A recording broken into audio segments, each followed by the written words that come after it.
témoignage témoigne de beaucoup de jeunes que vous voyez déambuler dans cet état. Alors, depuis quand tu as commencé à fumer la drogue? L'âge de 18 ans. Qu'est-ce que tu peux dire à celui qui te regarde?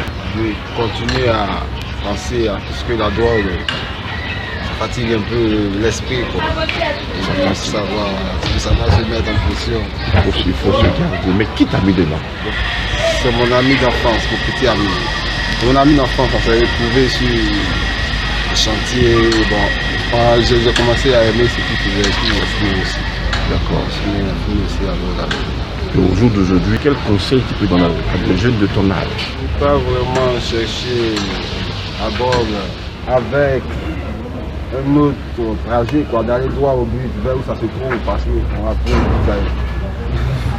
C'est vraiment triste. Ces vidéos qui sont faites, c'est pour interpeller.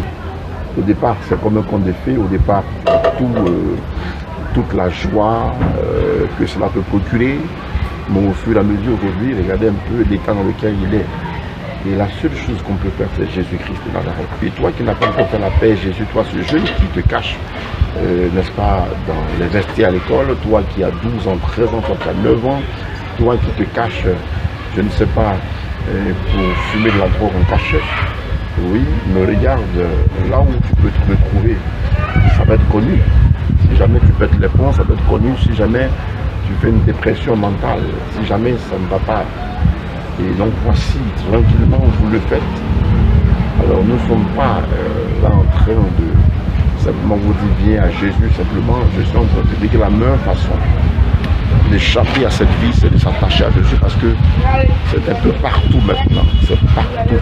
Il y a beaucoup de tentateurs. Un ami fume, c'est le premier tentateur. L'environnement, il y a beaucoup de choses.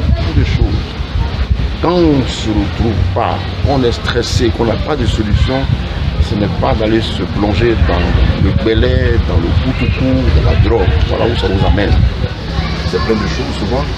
Ce que vous oubliez, il y a la tuberculose. Il doit suivre un traitement antituberculeux. Et donc, souvent, le CAT n'est pas à proximité. Le CAT, ça veut dire le centre antituberculeux n'est pas à proximité. Donc, au sein du centre, il y a le volet médical, il y a tout type d'intervention. Tout ça a un coût financier. Donc, Dieu te bénisse. Et je demande à ce frère qui sur cette vidéo, tu es encore jeune, tu es âgé, je ne sais pas à quel âge tu es, peut-être que tu es un toxico, peut-être que tu es un junkie, tu as atteint les 50 ans, les 60 ans, Jésus peut te sortir de là. Jésus peut te sortir de là.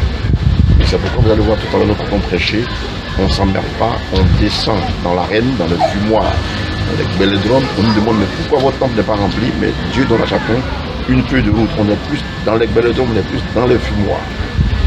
Dieu te bénisse.